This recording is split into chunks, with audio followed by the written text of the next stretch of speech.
You've got to be kidding me. A wooden box. That's what she left you.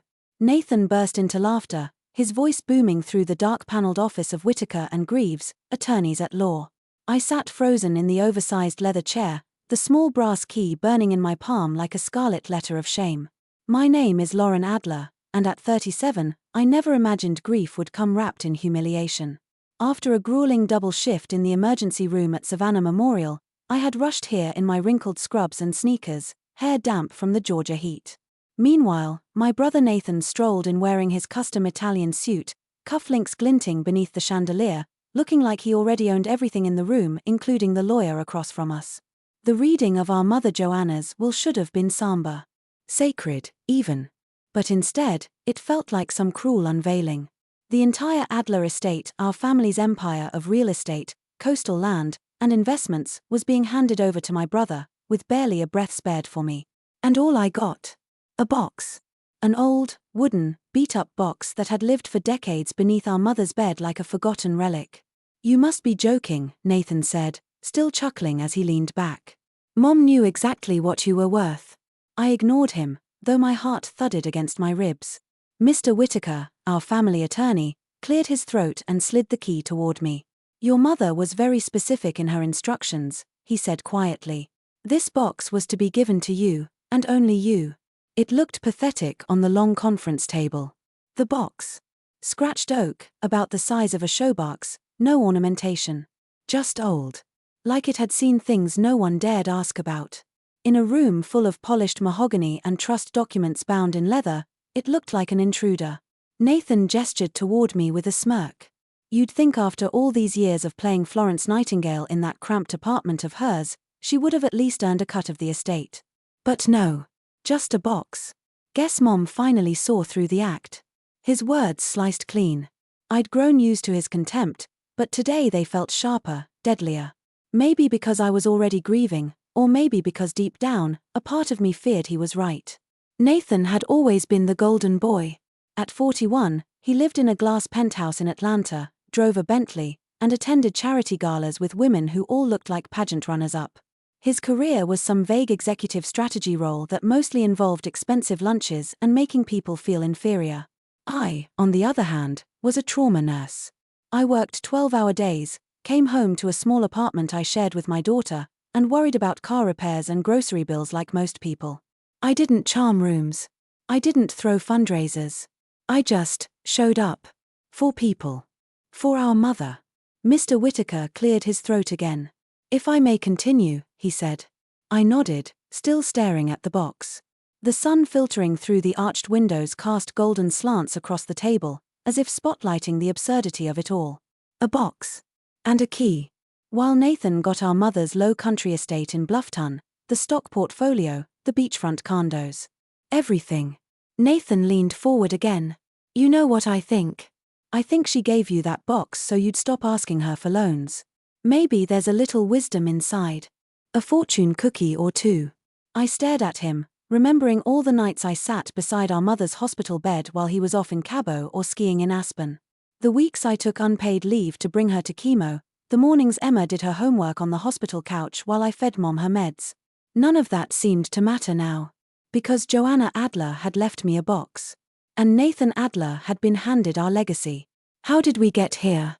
It wasn't always like this. Not before Dad died.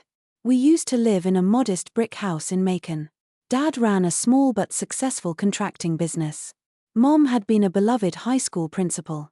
Nathan was 4 years older, and once upon a time, he had actually looked out for me. I remember riding bikes down Magnolia Drive, him slowing down so I could keep up. But that was before everything changed. When Dad died of a sudden heart attack, our world tilted. Mom grieved hard, and then, as if fate was trying to level out her pain, the business was bought out. A merger, they called it. Payouts. Stocks. Suddenly, we weren't middle class anymore. We were wealthy. And Nathan? He morphed. By the time he was 18, he was driving a Jaguar and wearing tailored jackets to high school debates. Mom worshipped him for it. She mistook Polish for maturity. And I, left in the shadow, tried not to disappear entirely.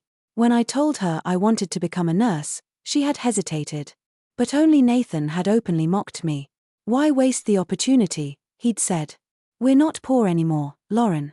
You could be something real. But being a nurse was real. Dad had spent weeks in the ICU before he passed, and I had watched the nurses show a kind of kindness no one else did.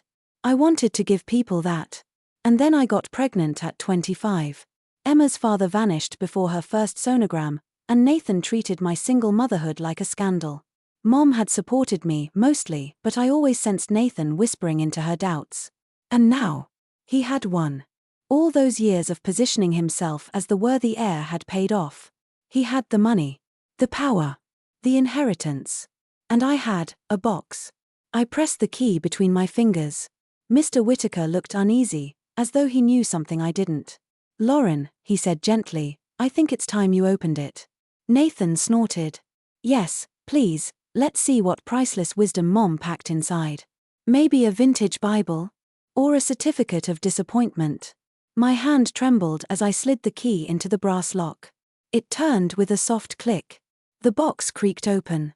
Inside, nestled in faded velvet, was not jewelry or dusty family photos. There was a thick manila envelope. On the front, written in my mother's delicate, looping handwriting were the words, "My true will. For Lauren only." The room fell dead silent. Nathan's smirk died on his lips. Mr. Whittaker leaned forward, squinting at the words. Well, that's unexpected. Nathan's chair creaked as he shifted forward, eyes narrowing at the envelope now trembling in my hands. The gold script, unmistakably our mother's, glinted in the sunlight that filtered through the tall Georgian windows. I stared at the words, "My true will. For Lauren only." It felt surreal. As if I'd cracked open a ghost's secret. Mr. Whittaker adjusted his glasses, his calm demeanor replaced by a flicker of unease. I wasn't made aware of any secondary testament, he said slowly, reaching for the envelope. Lauren, if I may. I hesitated, fingers still wrapped tightly around the thick paper. It felt heavier than it should, solid, like it carried weight beyond mere documents. What does that mean? Nathan barked. A true will? That sounds fake as hell. You already read the real one. There are rare occasions, Mr. Whittaker replied, carefully choosing his words, where individuals, especially those concerned about undue influence or internal family tensions, choose to document final wishes separately. If this is valid and notarized, and predates the previous will, it could legally override what we just read. Nathan's jaw clenched, his tan complexion paling beneath his designer grooming. Bullshit. Mom would have told me. Mr. Whittaker ignored him and motioned to the envelope again. I handed it over reluctantly, my hands shaking.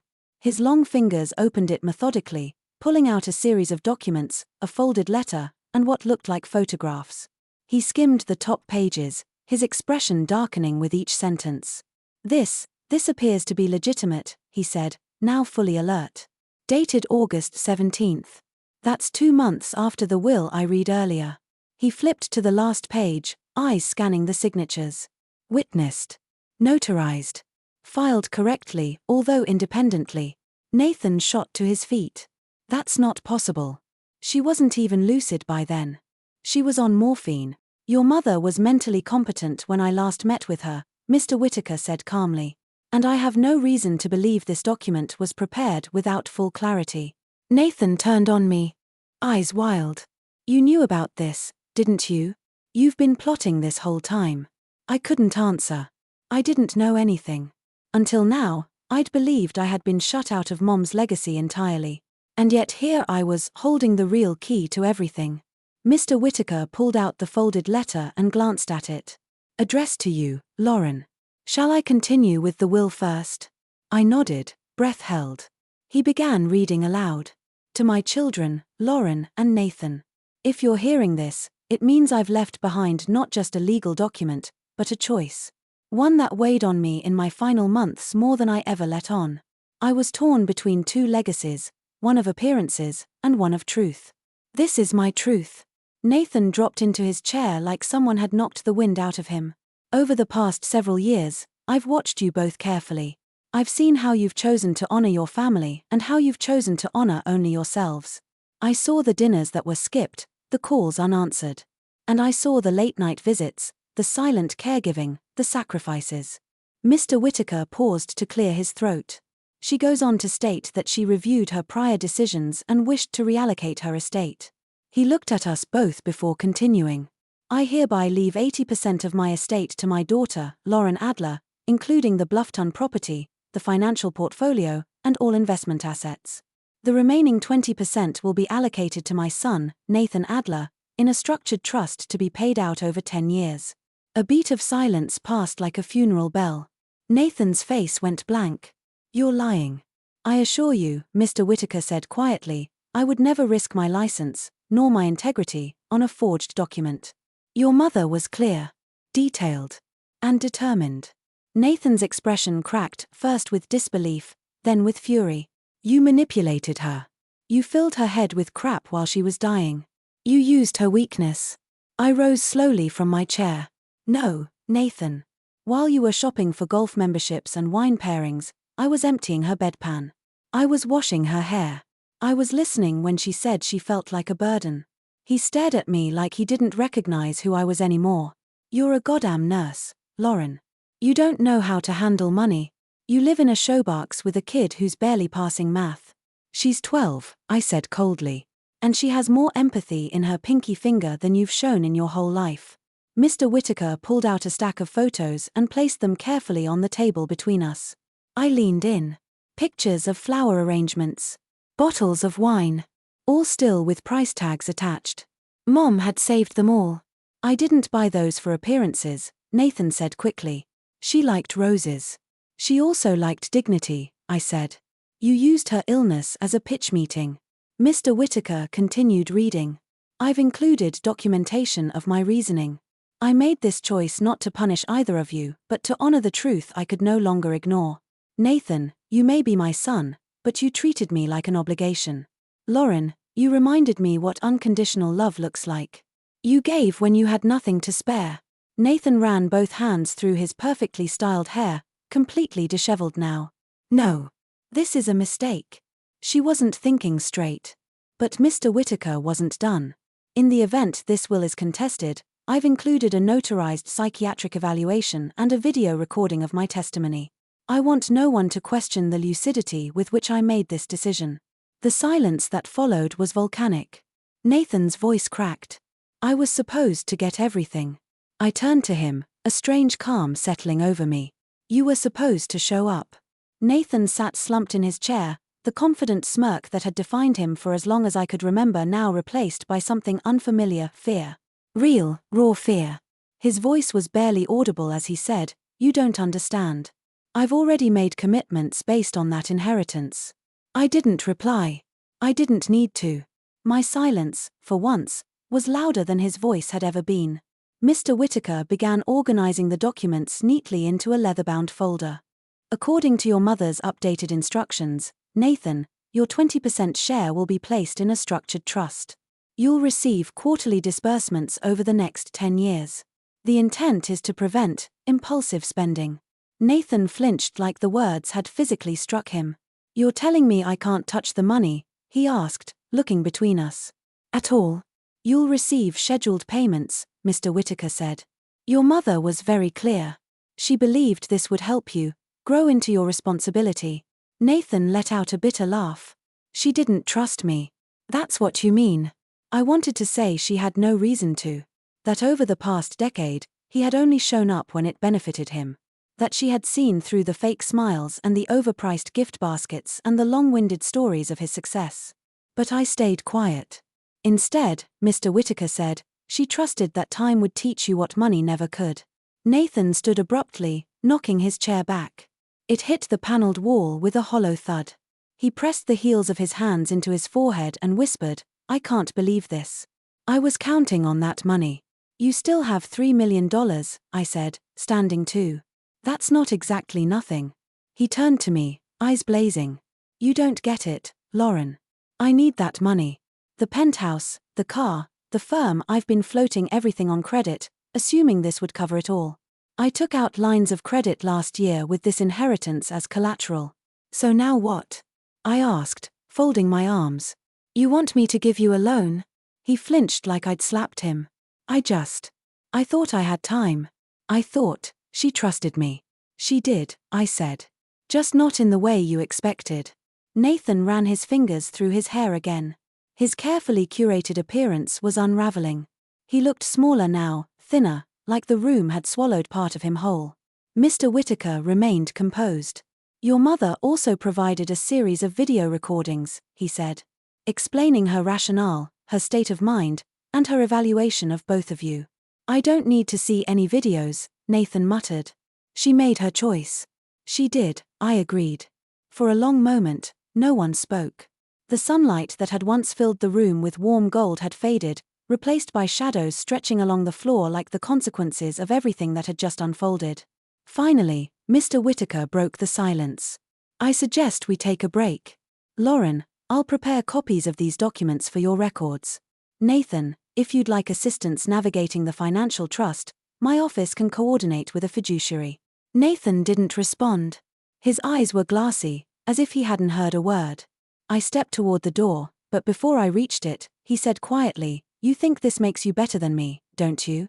I paused, hand on the polished brass handle. No, I said.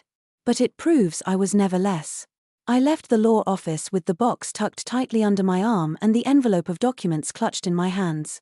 Outside, the streets of Savannah were buzzing with normalcy. Tourists snapping photos of the Spanish moss, a couple laughing over iced coffees, the distant sound of a jazz saxophone drifting from a nearby square. But inside me, everything had shifted. It wasn't about the money. It never had been. It was about truth. My mother had seen me. Not the version filtered through Nathan's commentary, but the woman I had become.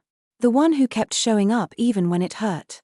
The one who worked overnight shifts, packed school lunches before dawn, and sat in silence next to her hospital bed for hours, just so she wouldn't feel alone. She had seen all of that. And now, she had spoken even from beyond the grave. When I got home, Emma was on the couch, knees curled under her, scribbling in her sketchbook. She looked up and smiled, her eyes the same hazel as mine. Did it go okay? She asked. I hesitated, then smiled. Yeah. It went better than I thought. She nodded, then glanced at the box. Is that it? I nodded. It's Mom's. Well, it was. She left it for me. Emma's eyes lit up. Can I see what's inside? Maybe later, I said. Brushing her hair back. Right now, I need to think. I sat on the edge of the bed after she went to her room, staring at the envelope again. It wasn't just a legal document. It was closure. Justice. And, strangely, a kind of liberation. For years, I had wondered if my mother saw me as a disappointment. If she had, slowly over time, come to believe Nathan's narrative that I was simply the leftover daughter, clinging to values the world had long outgrown. But now, I knew the truth. She had seen it all. The struggle. The strength. The sacrifice. And in the end, she'd given me back everything I thought I had lost. That night, I couldn't sleep. I sat at the kitchen table long after Emma had gone to bed, the envelope open in front of me, its contents spread out like pieces of a puzzle I hadn't realized I'd been solving my entire life. My mother's handwriting, once so familiar on birthday cards and school permission slips, now seemed sacred, etched in ink that carried more weight than any spoken word. I unfolded the letter addressed to me. The envelope had been creased at the corners, and the paper inside bore faint marks of where her fingers must have held it. As if she'd hesitated before folding it, as if it had taken her weeks to find the right words. My dearest Lauren. If you are reading this, then I've gone, and I'm sorry that I'm not there to say everything face to face. Some truths are harder to speak than they are to write. For a long time, I didn't know how to show you that I was proud. Maybe I was too blinded by what Nathan wanted me to see. Or maybe I was too afraid of my own mistakes to face yours with compassion. But I see now, Lauren. I see everything. The way you cared for me, even when I didn't ask. The way you gave up comfort to offer love. The way you never stopped showing up, even when it broke your heart to do so. This world often rewards noise, Lauren. But your silence was louder than any of Nathan's speeches. I should have told you more often that I admired your strength. I hope this gift gives you more than just security, I hope it gives you peace. You were never second best. You were always my anchor. Tears blurred the page. I gripped the letter to my chest, pressing it hard against my heartbeat as if somehow it could mend all the unseen fractures that had formed over the years. How many nights had I questioned my worth in silence? How many family dinners had I spent swallowing the bitterness of being overlooked, of watching Nathan charm our mother with smooth lies while I showed up with scraped knuckles and tired eyes? This letter, this single page, was a healing I never thought I'd receive. The next morning, the phone rang early. I almost didn't answer. But I saw the caller ID. Nathan. I let it ring twice more before picking up. What? I said. No warmth.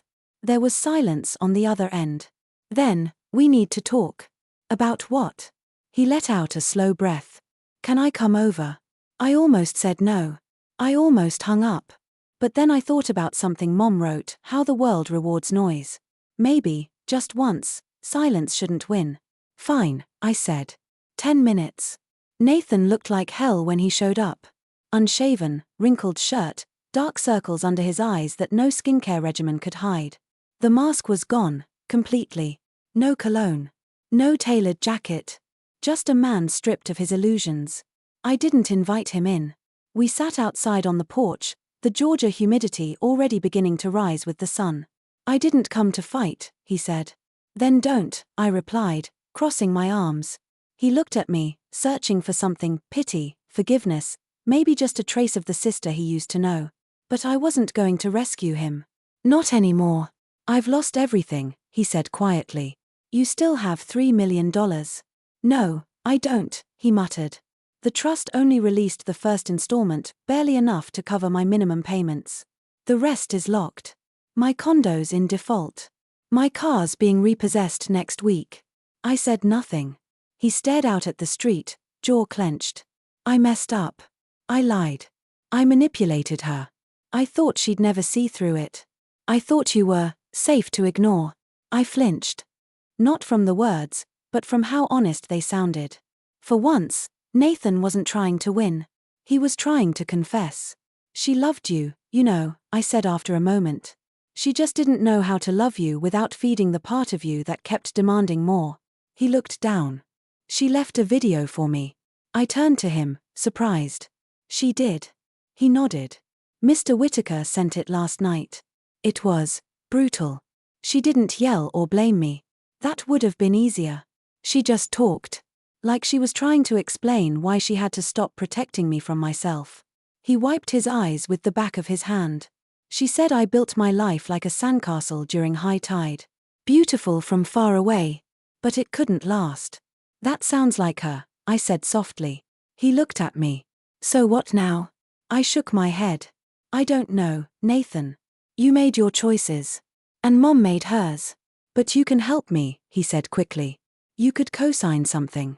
Or give me an advance. Just enough to stop everything from falling apart. No, I said, cutting him off. Don't you dare come here and make this my problem. His eyes burned, but I didn't back down. You want to rebuild? Fine. Start from the bottom, like everyone else. Get a job. Sell the car. Move somewhere you can afford.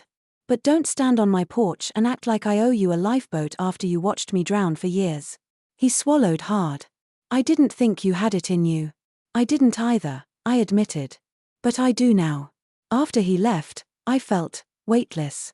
Not victorious. Not vindicated. Just clean. Like I'd finally scraped off years of guilt that didn't belong to me.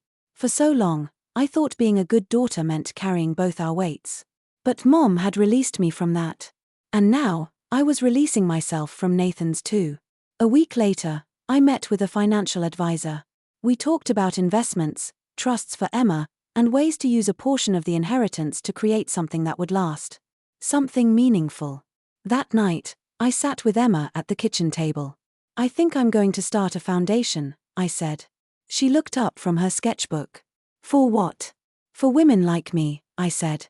Single moms who are trying to go back to school. Or who are raising kids alone and don't have any help.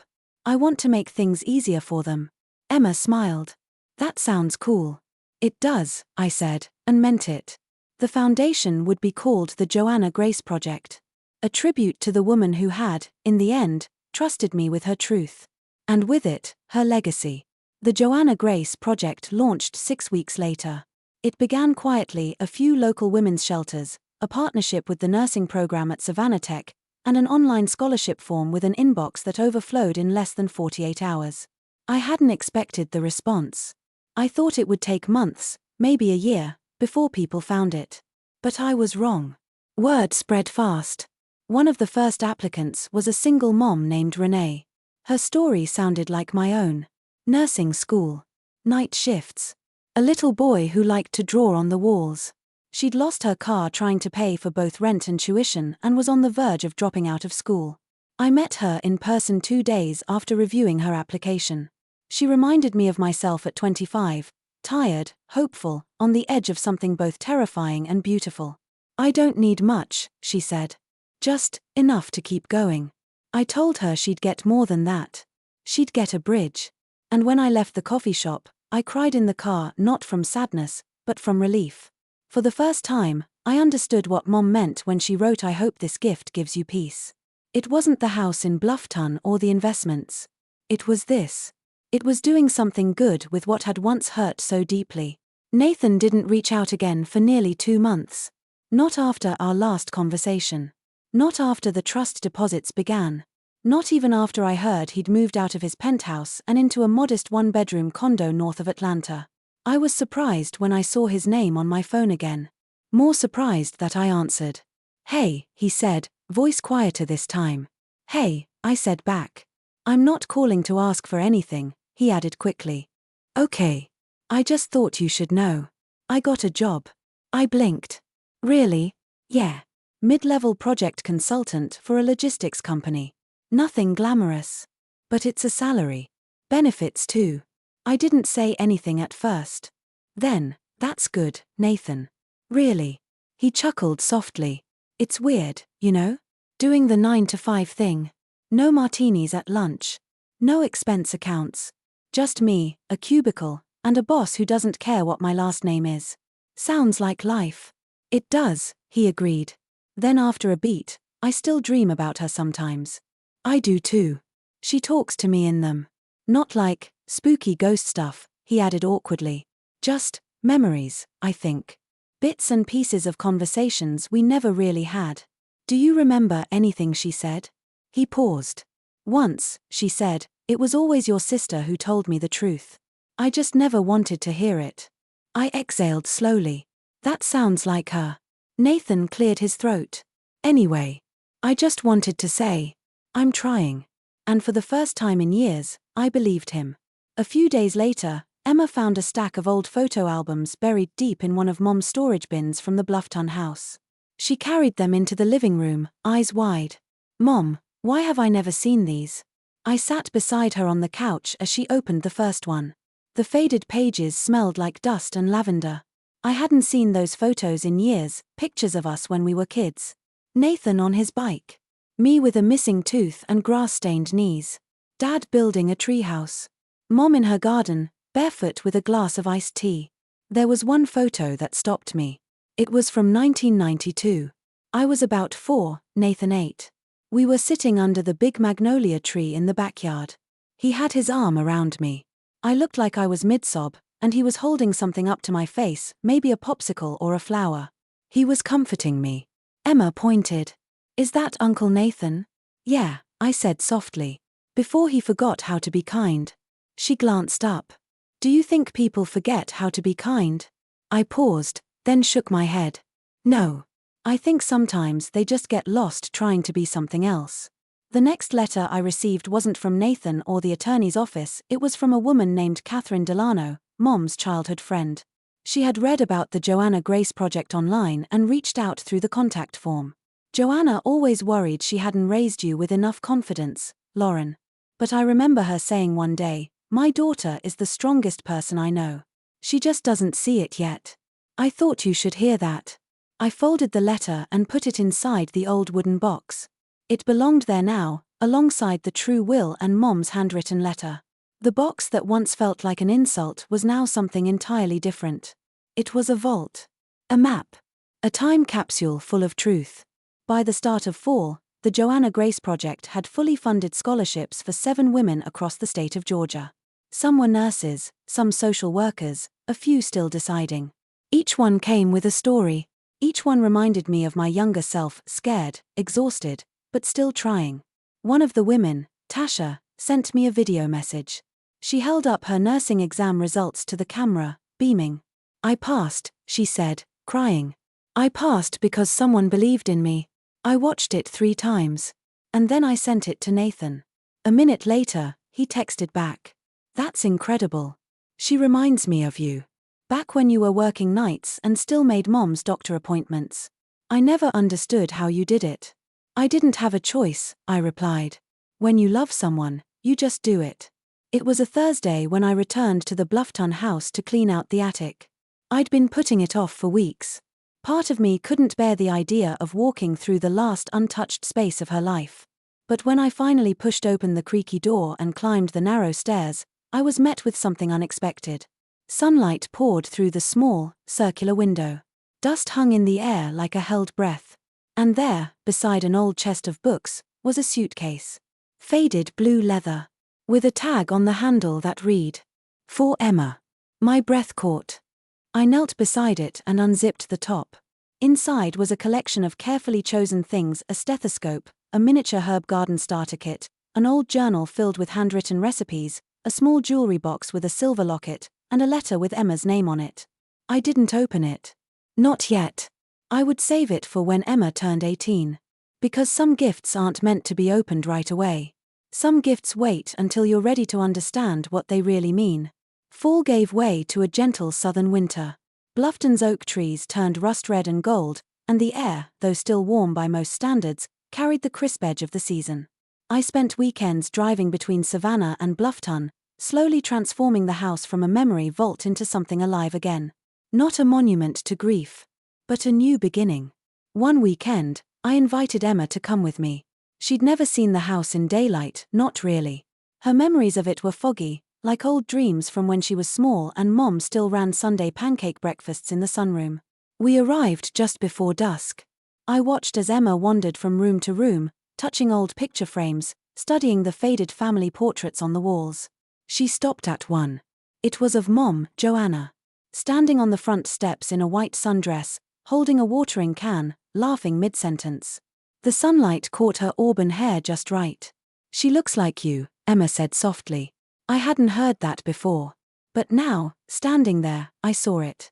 Not just in the eyes, or the shape of her face. But in the expression. The softness around the smile. The strength hiding beneath it. "Maybe," I said. We slept in the guest room that night, wrapped in extra quilts and quiet thoughts. In the morning, Emma asked if she could go through some of Mom's old books. I pointed her to the library upstairs and went to make coffee. And that's when I saw him. Nathan. Standing at the bottom of the driveway, holding a brown paper bag in one hand and a thermos in the other. I walked out onto the porch, cautious. "Wasn't expecting you," I said. He looked up, sheepish. "Didn't know if I should call first." "You usually don't." He offered the bag like a peace offering. "Apple fritters. From that bakery on Market Street. She used to love these." I took the bag, still warm. He held up the thermos. "Coffee. Black, 1 sugar." I remember. I stared at him a long moment, then opened the screen door. "Fine. Come in." We sat at the kitchen table in silence for a while, chewing slowly, sipping coffee. It felt eerily like childhood mornings before school when our parents were arguing upstairs and we pretended not to hear. Finally, Nathan spoke. "You've done a lot with the place. Just trying to make it feel like a home again." He nodded. "I've been thinking about her a lot." "Me too. I still don't know why she didn't tell me," he admitted. "That she changed the will. That she was documenting everything. I thought we were close."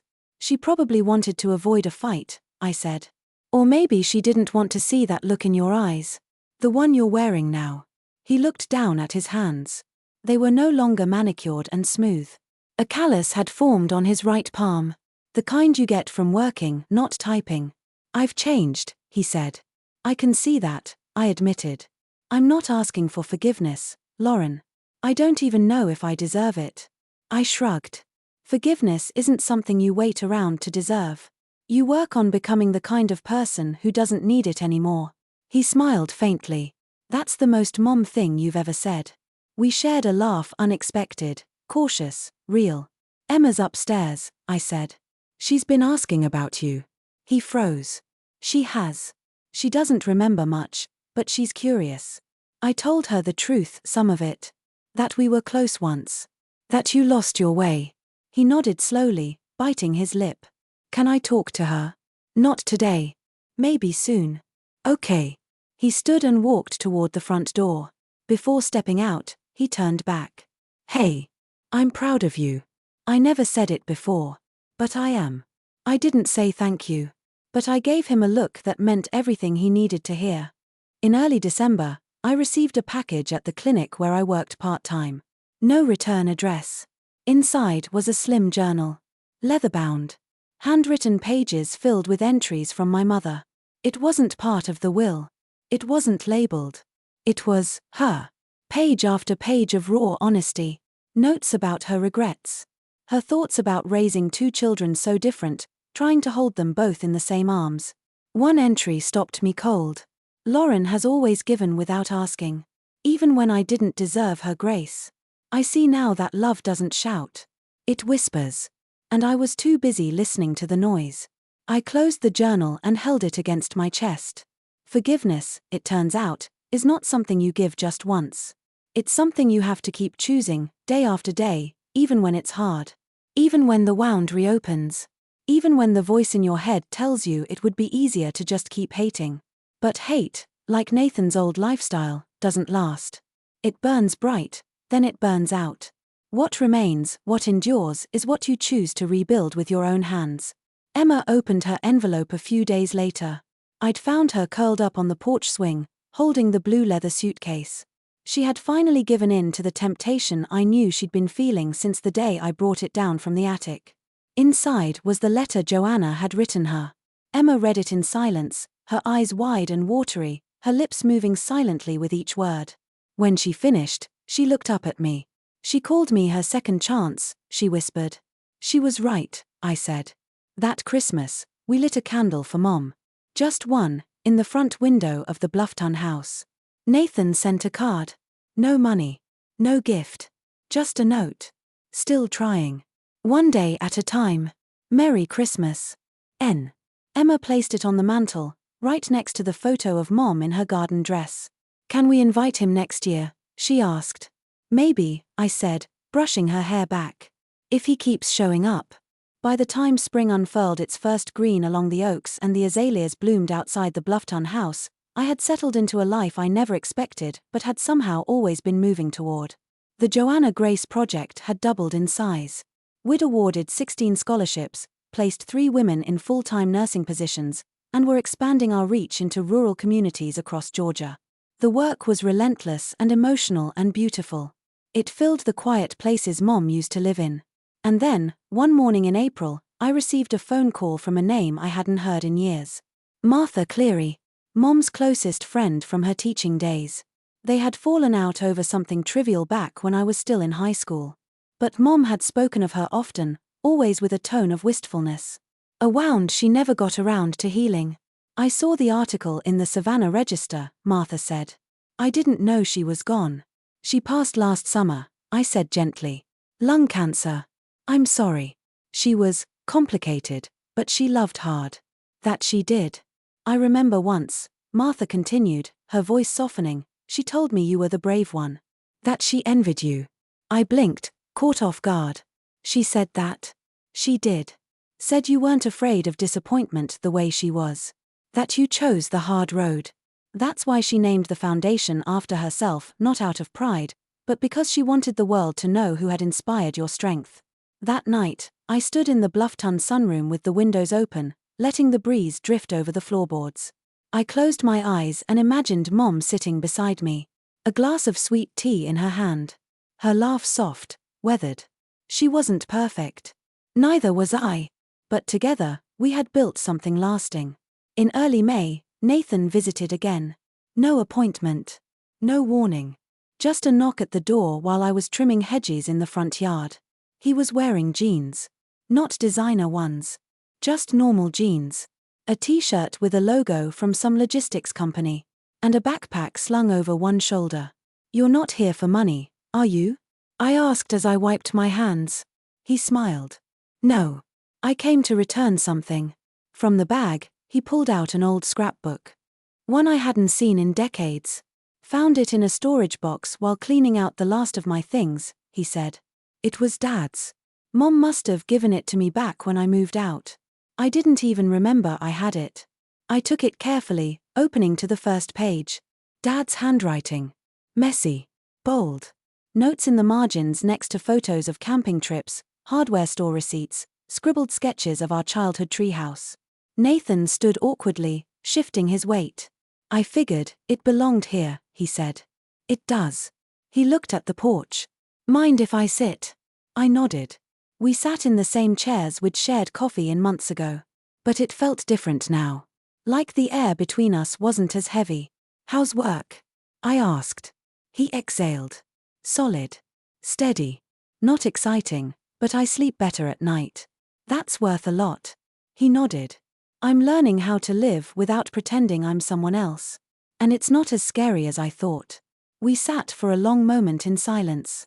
I still think about her every day, he said quietly. Me too. You think she'd be proud of us? I thought for a second. Then I nodded. Yeah. Not for the things we used to chase, but for what we've become now. He leaned forward, elbows on his knees. Lauren, thank you. For not giving up on me. Or at least, not forever. I gave up on the version of you who couldn't love anyone unless it benefited him, I said honestly. But this version? He seems worth knowing.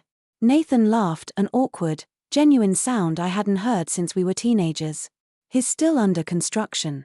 Aren't we all? By summer, Emma was preparing to apply to high schools with advanced placement science programs. She wanted to become a forensic pathologist. Said it was the perfect mix of medicine and mystery. Like Grandma and Sherlock Holmes had a baby, she joked one night. And one afternoon, I finally told her the truth about the trust. About how close we came to having none of it. About Nathan's betrayal. Mom's secret. The box. The will. She sat quietly, listening, brow furrowed. When I finished, she looked at me and said, "So, you won?" I thought for a long moment before answering. "No," I said. "I didn't win. I chose. I chose not to become what they expected me to be. I chose to carry love instead of bitterness. And I got to carry her legacy because I never let go of it." She nodded like she understood. Because she did.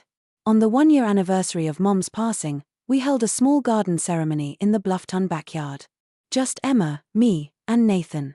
We planted a magnolia tree, Mom's favorite, and beneath it, we buried a time capsule with the original wooden box, her final letter, one of Emma's drawings, and a photo of all three of us from when we were kids. The one where Nathan had his arm around me. I used to think legacy meant money, Nathan said as we covered the capsule with dirt. What do you think it means now? I asked. He looked at Emma, who was kneeling in the dirt, smoothing the earth with her fingers. It means leaving behind something that makes the people who loved you want to become better. That evening, Emma lit one final candle for Joanna.